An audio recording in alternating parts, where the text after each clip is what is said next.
we have some confirmation on the salary cap, opening night, and reveal of the All-Star Game, Winter Classic, and we also have some news related to music as in relation to the Florida Panthers as well, along with Andrew Brunette's status at the Panthers.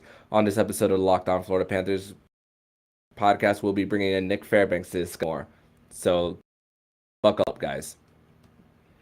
You're Locked On Panthers, your daily podcast on the Florida Panthers. Part of the Locked On Podcast Network, your team every day.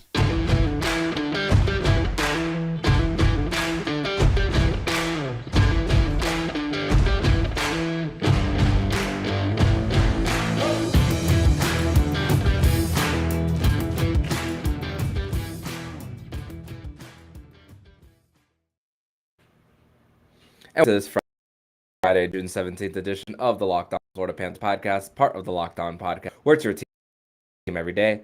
Thank you for making the podcast your first listen of the day. I'm Armando at theparkway.com. You can follow me on Twitter at Monoman. Show account on Twitter at LO_FLA.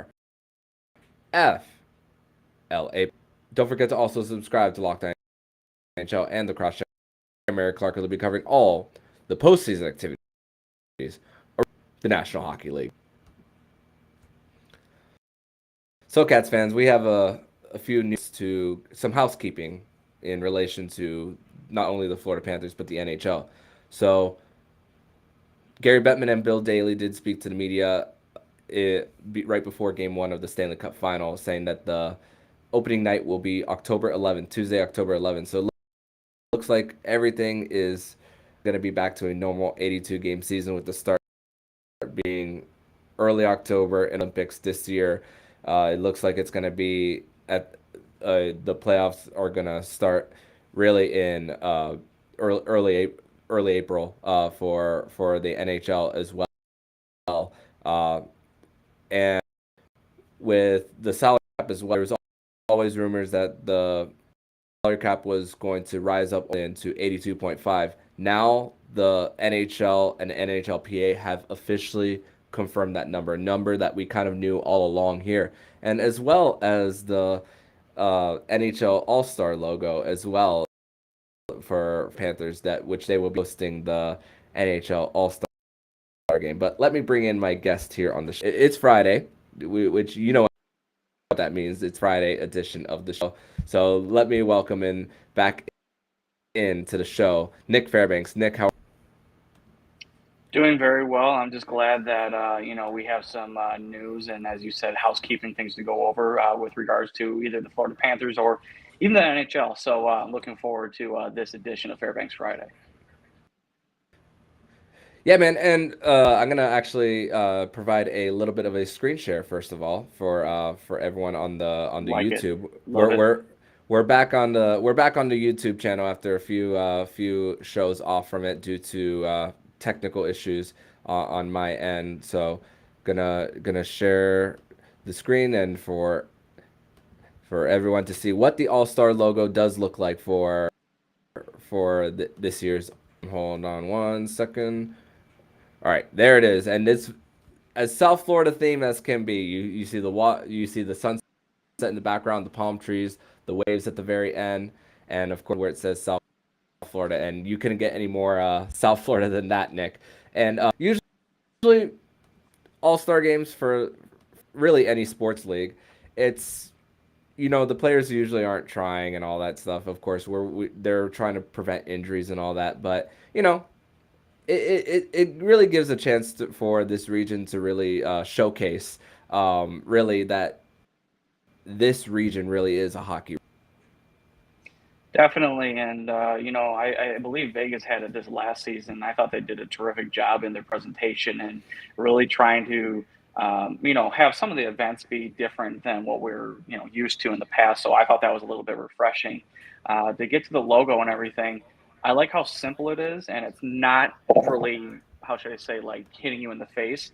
I do love the color contrast. The only thing that I would probably take out, and I know they're not going to be able to because they're sponsoring it, but that huge Honda logo and the ocean and everything, I don't know. maybe make it smaller or put it somewhere else in the logo, just because I feel like if you take it out, it could bring a little bit more depth to the actual logo itself. Hmm. Hey, they gotta show their sponsors and put them right in your face and big enough for the eye to catch. It's part of marketing, man. So it certainly isn't Gatorade, that's for sure. Yeah, for sure. News in relation to the Panthers is Andy Slater did report did not report anything related to, and honestly, I never thought that talking about this on Locked On Panthers, but the Panthers starting next season no longer be having Sweetness by Jimmy Eat World as their goal, and it grew over years, and even randomly in the car, just putting on Spotify and having that song up, and I personally play that song more in the off season than I do in the regular season, more as just like a pump up to the regular season. I don't really play it in season. I'm a little sad that it won't be the song anymore for the Panthers. It got on it to me. I think it caught on for a lot of people. It was almost like a rally cry during the season to kind of, have everybody, quote unquote, spinning free. And, it's just a good, momentum builder, as you were saying. To be honest with you, at first, I didn't like it. I like Jimmy Eat World, and I like the album that came off of. I just never considered it to be a goal song myself. But as you said, it grows on you, and, you just start really feeling those vibes. But going into next season, I can understand where the organization wants to go, where they probably want to change some things up, change the attitude or change the atmosphere. Probably make it, I don't want to say that, Sweetness wasn't, pumping up the arena or anything, but they probably want to get the crowd more into it and have more of a presence inside of the FLA Live Arena. Mm-hmm. And I went on the Twitter page to ask a few people what they as a goal song. One person said the Hey song, the dun dun dun, dun Hey. That was a BR underscore Scully. That's overused too much in too many sporting events. So Panthers would have to. I think they should come up with something that's like really to them. And one other person said Bentley answer, but if every South Florida team is using it, is it really different when it comes to the Panthers? Mesquite scored Jacob was the username as well.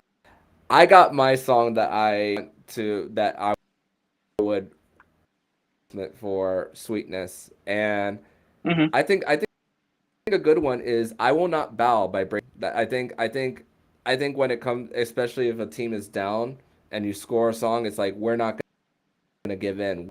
We're gonna show our presence here, and I think it's a good song for long. And of course, when it comes to goal songs, if anyone, as far as everyone singing together, I don't really hear that with Sweetness. I just hear more people vibing more than anything. So I think that's another reason to change the song. Nick Fairbanks or suggestion for a new goal song for the Florida Panthers. So I have a couple. I didn't know if I was going to come out with just one suggestion, but I'll give three. Okay. My number one, and I always thought this would be a great goal song, and I'm not sure if any other teams use it, but Enter Sandman by Metallica. I just think either the guitar or, just how much energy that song brings as it builds up, I think would just make that arena electric. My second one I'm going to give you four. I'm sorry. But two of them are from the band Muse, which I know you and I talked offline how big of fans we are. One of them is "Break It to Me" off their last album. I like the change in guitar, the beat to it, and I think that would also be another great build-up song. But in thinking of having fans sing along and having that vibe energy, you have to go with Knights of Sidonia. Yes. Even just the intro and everything, and everybody waving their hands and stuff. So I think that would be a great addition. And then finally, I actually got this off of the Charlotte Checkers website, because I guess every single player, when they score, they have their own goal song that gets played. And I can't say no to "Walk It Like I Talk It" by Migos. I think that right there would be South Florida. That would be Miami. And I think everybody would just go crazy if that was, think about hearing that 300 times a year. I guess we got to come up with a Spotify playlist of suggestions for songs and just send it to the PR department for the Panthers and just Yeah. say, here are your Put songs. out a Twitter poll. Yeah, definitely for sure. So once again, never thought we were going to talk about a song in relation to the Panthers as far as news in relation. But hey, we're also in the off season, so there's plenty of things to talk about when it comes to this team. In segment number 2, we're going to talk about more smoke when it comes to the status of Sergei Bobrovsky and Andrew Brunette. We're going to talk about that more in the next segment here on Locked On Panthers. But first, we're going to tell you all about BetOnline. And BetOnline.net is your number one source for all your sports betting stats and info.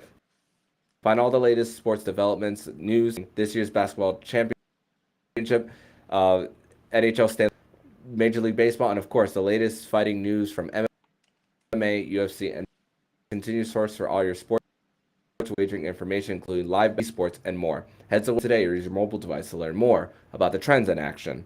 Bet online, where the game starts.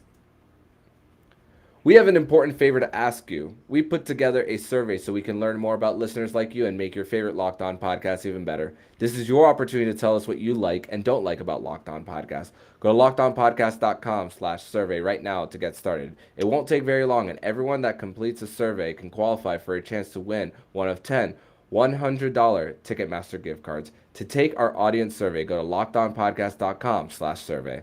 Thanks for your help. Nick, I asked this to Jacob the other day. This question to you as well. What would you do with a $100 Ticketmaster card?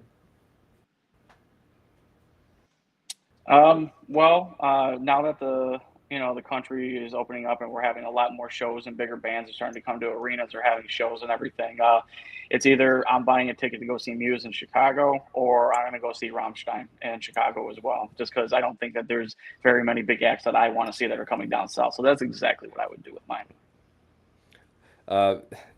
After seeing Muse twice, I could tell you that is one. I don't disagree with your music selection as far as like where of what you want to attend for sure. I can't question that. All right, so back to the hockey and talking about the Panthers. So we've spoken in the last few Bobrovsky more about a possible trade, and Elliot Friedman first spoke about they were working a trade for Sergei Bobrovsky in the middle of the season last year, but now there's more smoke to it. Nick Kyrgios of Sportsnet reported that the Florida Panthers are to trade Sergei Bobrovsky more. They're pushing even more to do it, even to the point that they'll take some cap from him, even a lot of it. I didn't think that this was the route that Bill Zito was going to go. I thought it was going to be more of maybe the Patrick Hornquist of the world, maybe the Brandon Montours of the world, especially with only 1 year left of tonight's ELC. So I was thinking more of the other parts of the roster, but the fact that they want to retain 50 a lot of it, I'm going to assume a number. I'm going to assume 5 million over the next 4 years. That's still a lot of dead cap on your roster, but it still opens up different things for it to spread things out around the roster as well. So it's still, in my opinion, going to be a really hard trade to pull off. And who are we to doubt Bill Zito? But again, that no movement clause that Sergei Bobrovsky has is going to be very difficult. It will be, and you had David to work on earlier this week, which I thought was a fantastic show that you put on. So great job with that. But I think it was interesting the way that he put it, where you don't know how you're going to be able to get a trade like that to work just because of the contract and how much is left. And then on top of that, he also mentioned that there's other pieces that they could look to move instead, because if Bob is not available or not willing to move, or there's no teams out there looking to trade for him, then you have to look at other avenues. You have to have a plan B and a plan C. So you have to start looking around the league and who really needs goaltending help right now. And if it's really to their benefit, if they want to take on a contract like that. It seems to me that the league and goaltenders are getting much younger, and they are signed to very team-friendly contracts. I mean, we mentioned it in the room that, Gibson from Anaheim is now available, and he's on a very, very good team-friendly contract of 6.4. But he's going to get the Anaheim Ducks are going to get a king's ransom for him wherever he decides to go. But usually when there's multiple rumors about a player, I mean, you could hear it from either, you're the intel down here, but the fact that Elliot Friedman said that there was, groundwork being laid during the season, and then you have Nick Kypreos kind of adding to that, putting more smoke where, there could be a possibly trade. It just goes to show you that I think Bill Zito is looking to improve this team any way possible, and he's looking at every avenue, which as he should, and that's his job. But you have to start to wonder exactly what his plan is going to be if Bob does end up being traded, because then you just have Spencer Knight, and then who's going to back him up? Who's he going to bring in, or who's he going to sign in order to, I guess, either help keep developing Spencer Knight, or who's going to come in and take over that number one job, and how much are you going to pay them? Are you going to pay them the amount of money that you just saved on Bob, or are you just going to pay them the league minimum? So there's a lot of factors you have to think about when in regards to trading Bobrovsky if it happens, but also the fallout and what they're going to be able to do with that extra space, and who's going to, share the net with Spencer Knight. Mm. And it's a little bit of a risk too, because you don't know how Spencer Knight is going to be, assuming that he's going to be the number one starter. But also we can't assume that at the same time. Who's going to be the one to mentor him if they take maybe like $2 to $3 million, even $4? If the Florida Panthers take of Bob's salary, and also we got to also think about the term as well. Is it 1 year deal, and then once Spencer Knight is ready to sign his bridge deal, is it going to be like somewhere to $2 to $4 million range as well? And I'm looking up the cap tracker right now on Spot Track. The top 5 in salary cap space: Anaheim, Buffalo, Arizona, Detroit, Chicago. Right as of right now, and of course, what do those teams have in common? They're not, at least in the near future. Is Sergey going to waive that no move clause to not go to winner as well? That's the thing, and I'm thinking no for that.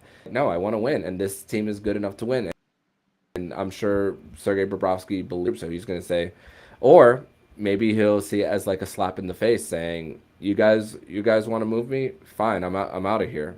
You could see it. We could see it one of so many ways when it comes to this situation with trying to trade Sergei Bobrovsky, because Sergei Bobrovsky was the least of the Panthers' problems, but $10 million enough to steal a series. Even Igor Shesterkin, the Vezina winner, getting paid a team-friendly deal coming out of his ELC for the New York Rangers, even he wasn't good enough to steal the series enough for the Tampa Bay Lightning. There needs to be that with the money at their disposal for the Panthers, and go ahead. No, I was going to say, I mean, it's something that I had thought about from last offseason, but, there were actually rumors that Detroit was actually possibly interested in taking a part of Bobrovsky's salary, but then to offload it again. So maybe Florida can work a way where it's a 3-team trade where one of those teams in the bottom 5 of salary cap takes 25%, Florida takes 25%, and then the other team that's coming in to acquire actually Bobrovsky actually takes the rest of the contract. So, and then think about it this way: he can go to Anaheim, and they'd still save money by trading Josh Gibson and getting Sergey probably at about $1 million and a half less. So just something outside the box, just because those teams have the cap available. I would do cartwheels and so much more if they're able to do the trade and to keep only 2.5. That'd be such a miracle, because, again, like I said in a few episodes ago, it's like what Bill Zito is doing off contracts is fixing Dylan's mess. We saw it with Keith Yandel with the buyout, Anton Stroman now this with Bob. What do those three have in common? Dale Talon signings. So it's just trying to mix and match and put your own staple in this. And Bill Zito acquired a mess. He did. Let's not kid ourselves. Now they fell short. He went for the moves that he did and acquired. Now he's trying to make some other moves and in a free agent. Maybe if you're able to trade Bob away, um, and get something and get quarter, maybe you could find re-sign a Claude Drew. Maybe you could even Forsberg as well as we could see some. Um, let let's talk about Andrew Brunette. The It was reported that phone calls around the league around about the status of Andrew Brunette, and Elliot talk about what I'm going to actually repeat what Elliot said. It's just Elliot Freeman wondered what is the community room when it comes to the Panthers? Are they informed Andrew Brunette that, hey, making these calls in relation to it, or is he just hearing this media as well? And what is he being told? A few days ago, I was saying that I already made, but after these reportings, I couldn't tell the decision. I don't think a decision is at all now for that. So I was thinking that some of the dominoes would fall. Bruce Cassidy being hired by the Vegas Golden Knights, and now John Tortorella by the Philadelphia. You would think that more dominoes would fall at this by now, as we're recording this the night after Game 1 of the Stanley Cup Final. Now we gotta wonder what the communication is like between and Andrew Brunette, regardless of whether he's head coach or staying as an assistant. Yeah, and I think I don't know if I want to equate it this way, but I want to equate probably the communication is kind of like what we've heard as fans. There's not a lot going on. I think that they probably had their end of season, talk, what things that they could have done better or things that they should have done. And I just think that Florida and Zito are just kind of like waiting or biding their time right now. I mean, Zito made the decision to get rid of, both assistants and Derek McKenzie. And I'm sorry, the other one, the one that wanted to be head coach, which is terrible now. Ulf Samuelsson. Ulf Samuelsson. And I think it was just interesting that we heard about this from a Vancouver beat writer of The Athletic, that Ulf was a possibility. So nobody in Florida knew, which meant that the decision was already made a while ago. But now we haven't heard anything about Brunette. So I have to wonder if they've possibly already made the decision and what they're going to do with him, and maybe he's okay with it, and they're just not talking, and they're just waiting for one of their prospective prospects to come through and actually sign a deal. And for sure and you would think that would happen by now. There and it's funny because Barry Trotz even rejected a deal reportedly from the Philadelphia Flyers that I think would have paid them like $7 million, I think, something like that. I saw I'm like, and we see that John Tortorella, according to, is getting $4 million. So in line of thinking with Trotz turning that down, power he might have had over the roster, that might have been the deciding factor on why he could have said no, because Philly, they have rebuild mentality for that. They're Chuck Fletcher, who used to be part of the Panthers organization. They don't have that rebuilding mentality. So they're maybe it comes down to power over the roster when it comes reportedly rejecting that offer. So I keep saying we should by a certain point in time, but at this point, when we could hear anything at this point now. That it's interesting that both sides. So you have the Barry Trotz thing, and then you have the Florida Panthers thing, and they're both kind of quiet. You don't know what's going on, and you don't know where they're going to go with it. And it's just it's interesting to me that, number one, Trotz hasn't landed anywhere. So that means that, yeah, as you said, maybe he wants more power over the roster, but maybe he understands that he's the big whale in the whole coaching vacancy world right now, and he can settle for whatever he wants for as much as he wants. And, between you and me, I wouldn't want to coach Philadelphia either. I mean, I don't know. It was just a team growing up I never really much appreciated, and I feel like they destroy goaltenders. I mean, Bobrovsky almost, they traded him at a young age. They're doing it to Carter Hart right now, who I think could be a top 5 goaltender if he was not on that team. And, just looking at how they built their teams, they're not, if they don't tear it down, then what exactly are they doing? Is it going to be mediocrity all year, every year? And coaches are not attracted to that. So I think John Tortorella just really wanted to get out of, speaking on ESPN and eating all that chicken parm that John Buccigross was feeding him every day. So just something to watch. As long as Barry Trotz is out there and Florida doesn't have hasn't named a coach or not even saying anything about hiring a coach, just keep an eye on that. That's for sure. And a domino. He is the ultimate domino when it comes to this. If we're being quite honest. So once he signs somewhere, regardless of whether it's Florida or not, that's when everything else is going to fall into place around the NHL.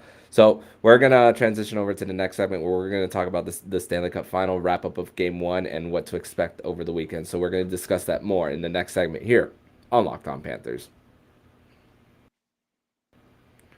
Third and final segment here, Florida Panthers podcast, is the Fairbanks Friday edition of the show. I'm Armando Velez. I got Nick Fairbanks here. So, Stanley Cup Final, Game 1, Avs versus Lightning. I don't know a restaurant that said wipe your feet right before entering, and it was a Lightning jersey on the floor of a restaurant in Colorado with the C on it. So it's a stamp. So I don't know if you saw that on the internet. I thought it was pretty funny. Did you have? I did not, but that's a pretty good way to poke the bear and get a good rivalry going. I mean, when the Panthers played them in '96, I mean, they were infested by rats, and I'm pretty sure it was not a good time for Patrick Waugh having to wait, 10 minutes after he gives up a goal. So I honestly think that Game 1 lived up to its expectations. I thought Colorado came out, with speed and wanting to make a statement. And then, you have the defending two-time Stanley Cup champ, Tampa Bay Lightning, coming in and playing their game, being patient, and then creating, scoring opportunities off of turnovers. And they're able to tie that game up.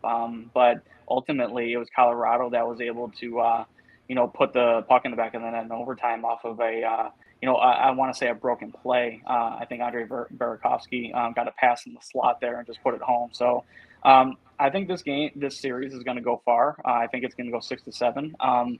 And I don't know if Tampa's going to win Game 2, to be honest with you. I think Colorado's that good, and I think that Tampa's going to have a hard time trying to manage the mobile D that Colorado has. Round 1. They lost game 1 in in the conference final. Still won those series, so I'm not gonna count out Andre Vasilevsky and the Tampa Bay Lightning. And it's funny because neither of the Norris candidates for Tampa Bay nor necessarily played well. We saw Nikita Kucherov make a sick move against that Devontae's and Cale Makar line to get to Andre Palat. And it's funny because I mentioned this theme about getting Vasilevsky and just kind of like a starting pitcher.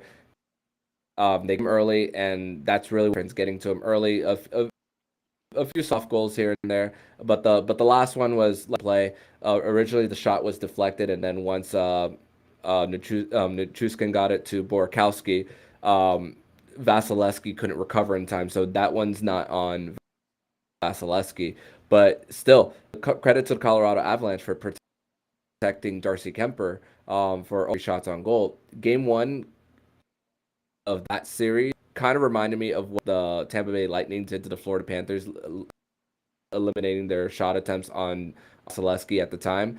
And we saw it. When they were down 3-1, you saw that the Lightning were able to get 2 goals within a minute of each other, and just it's one of them. And credit to the Colorado Avalanche penalty kill as well. Special teams in general.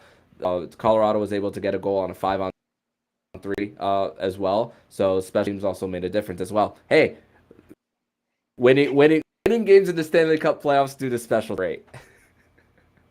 Yeah, if you score a power play goal, you give your chance a better chance to win, right? I mean, it's almost as if Florida didn't score. Oh, yeah. So hopefully, Colorado keeps that up, I am cheering for them in this series just because I do want to see somebody different, and I think that they've been on the cusp of being a champion for the last season or two, but just haven't been able to make the adjustments or get to where they needed to be.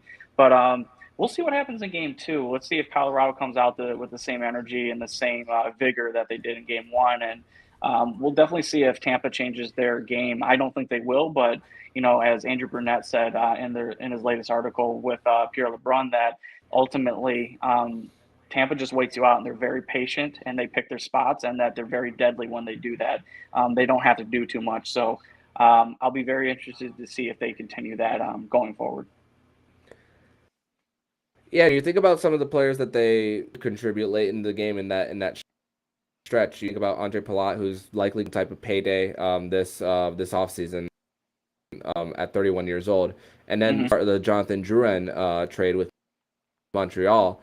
It's great games that Mikhail Sergachev from the blue line and traffic right in front of the net to create something as well. There's good things happen when you get the puck to the net, and so his awareness in both those situations to see that there is traffic in front. He did it did it against Darcy Kemper, and the fact that he's like, I don't know if this is going to go in, but we'll try on a slap shot here, finds a way in. So also just great coaching in general by John Cooper as well. Even in a loss for Tampa, they like you said when you referred to that article by Pierre LeBrun of The Athletic, they're patient and they choose their 3 shots on goal. They find a way. They make everything meaningful. Everything they do is meaningful, and that's what builds success in an organization. I mean, you can talk about, their success, not only with this whole cup run for the last couple of years, but they've been a steady team, whether it's at the NHL pro level or even at the AHL level. I mean, they have a track record of being able to build up players and actually, supplement them onto the roster. I mean, recently they've had to trade a lot of them away to keep this cup window open, but I mean, hey, I'm not crying over Carter Verhaeghe. I'm glad he's on this team. But, you got to look at other things too. Like, as you said, the Drouin trade for Sergachev, they won that trade hands down. I mean, Drouin is a shell of probably what he was supposed to be. And you have Sergachev, who's going to be a very good blue liner on the, on that defense for a long time.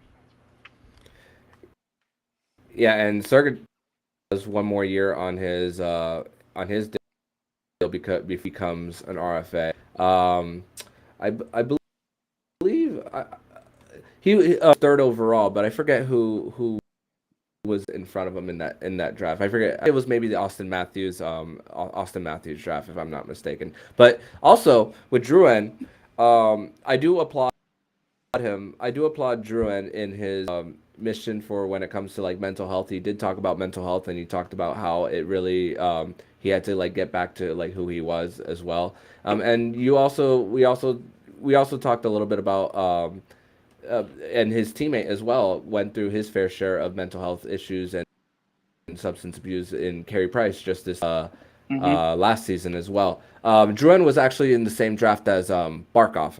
It was after McKinnon and Barkov, so it was that draft. So that Drouin. Thank God Talon made the right choice, because it was. There's a lot of people saying it was going to be Seth Jones or Jonathan Drouin, and thank God it was Barkov. So definitely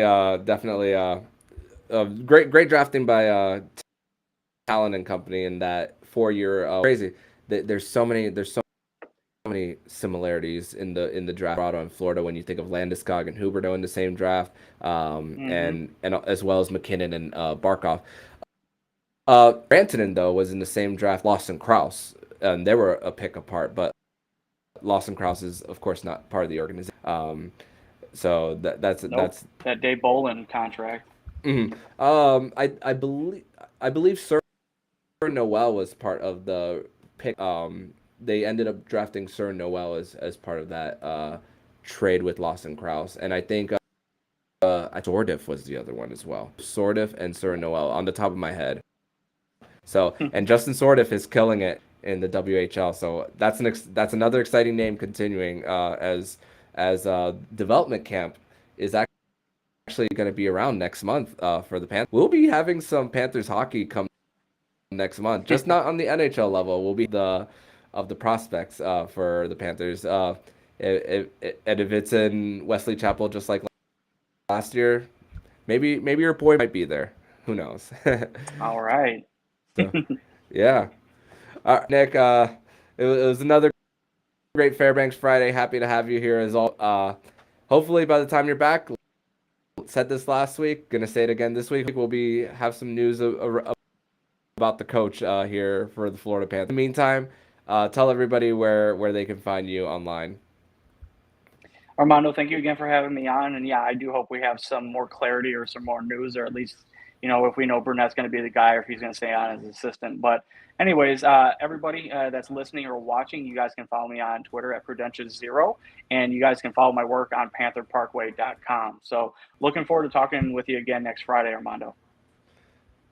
Thank you as always for coming on. Anytime. And if you like what you're hearing, to the podcast to be notified every single time the Locked On Florida Panthers podcast jumps to your podcast feed. Don't forget to also subscribe to Locked On Fantasy Hockey Cross-Check NHL show with Andrew Berkshire and Mary Clark. We'll be covering all the postseason activity around the National Hockey League. Thank you for making the Panthers podcast your first listen of the day. And for your second listen of the day, make sure you listen to today's episode of Locked On NHL.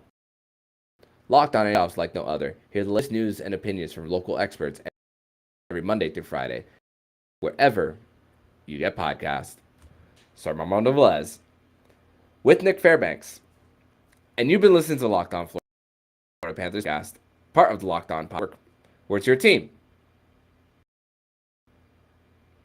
every day.